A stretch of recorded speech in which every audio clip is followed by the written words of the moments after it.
Hello, welcome to Water Sign Philippines. So, ito yung reading natin for Water Sign, Cancer, Scorpio, Pisces. Take only what resonates. Hindi po ito magre-resonate sa lahat. So, kunin mo lang yung mga messages na magre-resonate para sa'yo. Kung cross-watcher ka, pwede maging ikaw ito at hindi si Water Sign na. So, bahala ka na ilagay ang sarili mo sa sitwasyon. For personal reading, Jing Tarot Reader. Search mo siya sa Facebook. Ayan. And pagbibigay siya ng personal reading na free.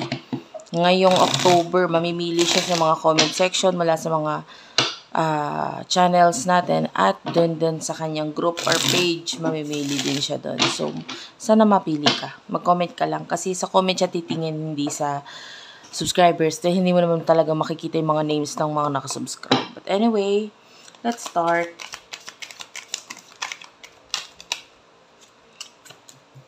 Three of Cups, King of Coins, Six of Wands, Knight of Coins. Clarify ko itong mga to, ha? Shuffle ko lang konti.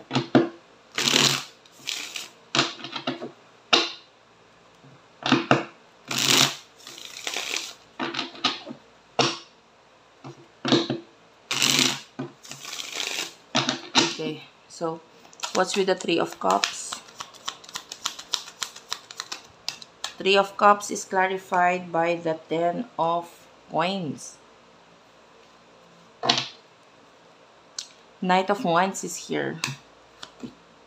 Actually, nakakakita ako dito ng friendship. Nakikita natin yung money or possible, no, na itong mga kaibigan na ito, yung makatulong sa'yo na ma-achieve mo yung mga pangarap mo, yung mga gusto mong makuha, yung mga, may kinalaman sa success, sa money, and pwedeng may kinalaman sa pagta-travel. Ayan, the Nine of Cups is also showing a lot of success here, dreams, yan, pangarap mo yan, mga minamanifest mo, mga bagay na iniisip mo lang, pero time will come possible mong ma-achieve ito with the help of your friends. Ayan. Or mga kaibigan na tinuring mong pamilya. Okay? Or kung family, pwedeng may friendship na involved sa inyo. Kung pamilya mo siya. Basta there's friendship between the two of you. Or, wala naman number of people kung ilan itong mga to. Pero sila yung mga makakatulong sa'yo. Okay? And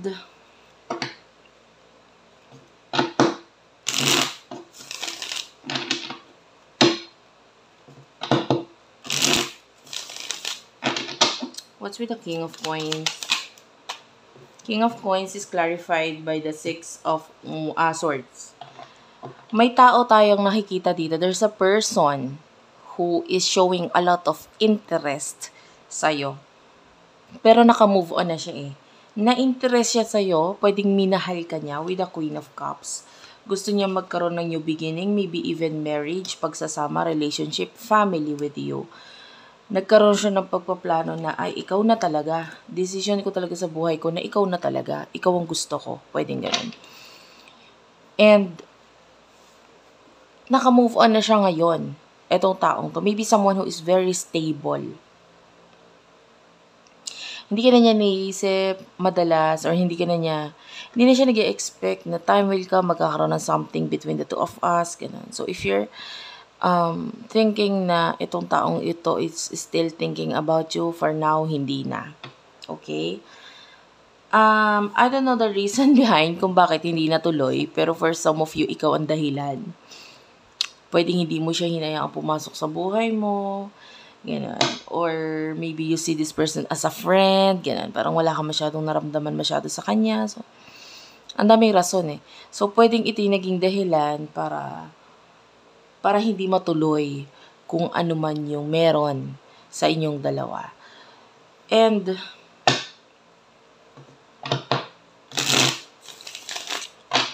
what's with the Six of Wands?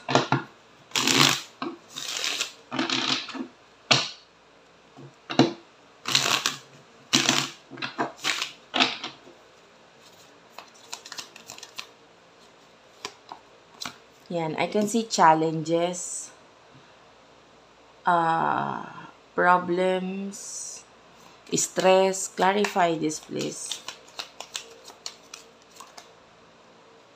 The Lovers.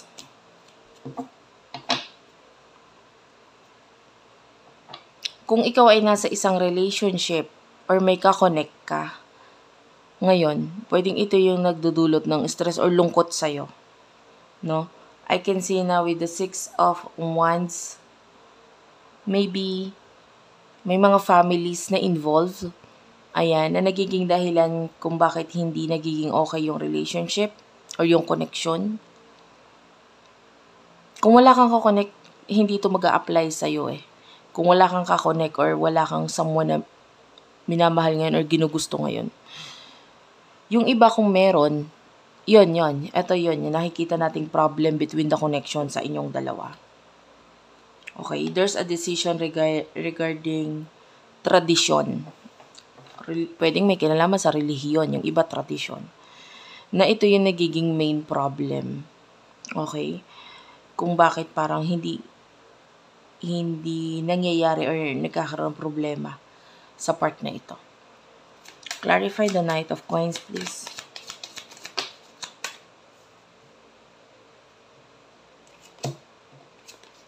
The Eight of Swords. Clarify the Eight of Swords, please. Strength card and the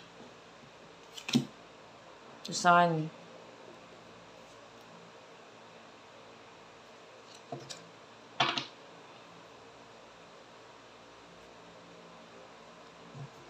Meron akong person na nakikita na masaya siya sa'yo. Like, kung ano meron sa inyo. Pero, or masaya siya sa'yo sa nangyayari sa buhay mo. You know. And I see this person na parang hindi lang siya nagiging open regarding sa emotions niya for you. Maybe this is a friend, best friend energy. Hindi siya nagiging open eh. But, you know, this person is very happy sa kung ano man nangyayari sa'yo ngayon. But naghihintay siya eh. Naghihintay yung person na ito. Naghihintay siya ng maybe communication sa inyong dalawa. Or maybe, this person misses you a lot. So, naghihintay siya na mag-message ka. Yung iba pwedeng may continuous na communication or messaging. Tapos naghihintay siya na mag-message ka, mag-reply ka, you know. Yung iba naman, pwedeng kung walang communication at all, yun din, naghihintay siya na communication. Kasi yung iba, pwedeng kanina or kahapon or no nakarang araw nag-message itong taong ito and then pwede naghihintay siya ng reply mula sa'yo. I can see friendly energy sa inyo, but this friend or this person is not being open. So, ano yung nagiging, so, ano ang naghihintay sa'yo in your future, in your near future?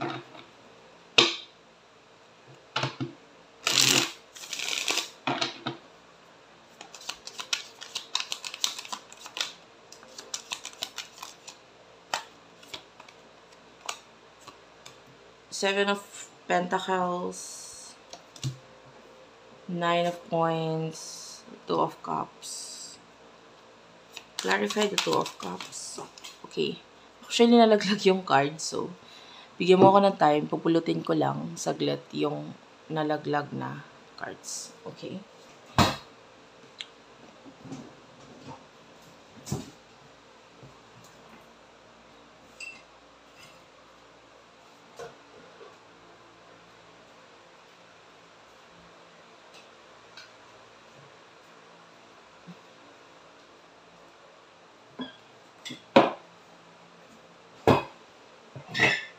Okay, so napulot ko na siya. The Seven of Swords and the Six of Cups.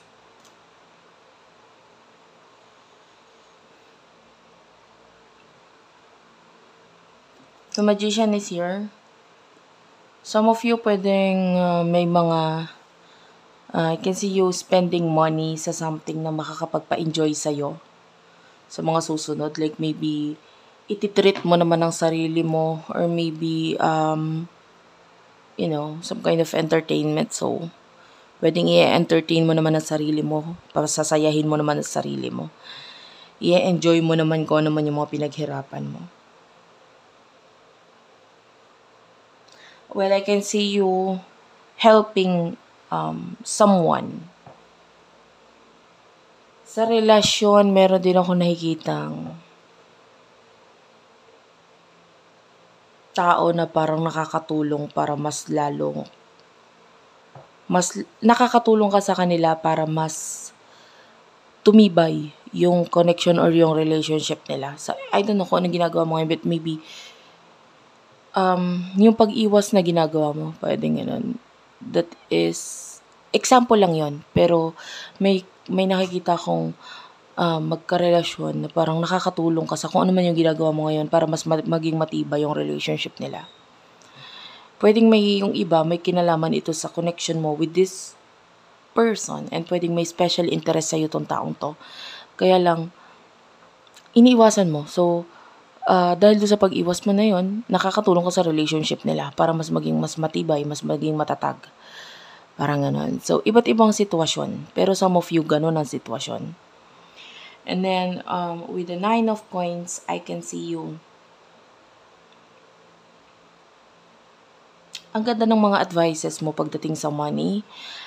Nakakatulong ka rin sa success ng iba. Continue mo yon. Kasi masarap yung makakatulog ka na alam mo nakatulong ka eh. Wala akong nakikitang inggit sa'yo. Once na naging successful itong mga kaibigan mo, you are a real, true friend na nakikita natin. Ituloy mo lang yun. Kasi magiging balik nga nito sa'yo is that I can see you being successful din naman sa mga kaibigan mo rin. Tulong din ng mga kaibigan nito. So in the future, nakikita natin na nandun din naman yung pagbalik mo, diba, sa kanila. No, ng advices na ibinibigay din naman nila sa'yo. With the 7 of coins, yeah, this is you. I like your energy na you are resting, hindi mo in the future, no, hindi ka na pe-pressure regarding work, regarding career, regarding money. And overall, napakaganda nito pagdating sa iyong health. Kasi the way na hindi ka na nape-pressure, hindi ka na nai-stress. Yun lang, huwag ka na mag-overthink. Kasi yun yung mahirap sa'yo minsan eh, pag nag-overthink ka masyado. Yan, and in the future, alam mo paano aayusin ang buhay mo dito kasi yun nga, i-entertain mo yung sarili mo. And pwedeng magalaw mo kung ano man yung mga sinisave mo para ma-enjoy mo naman ang buhay mo. So, thank you for watching. I love you all and bye-bye.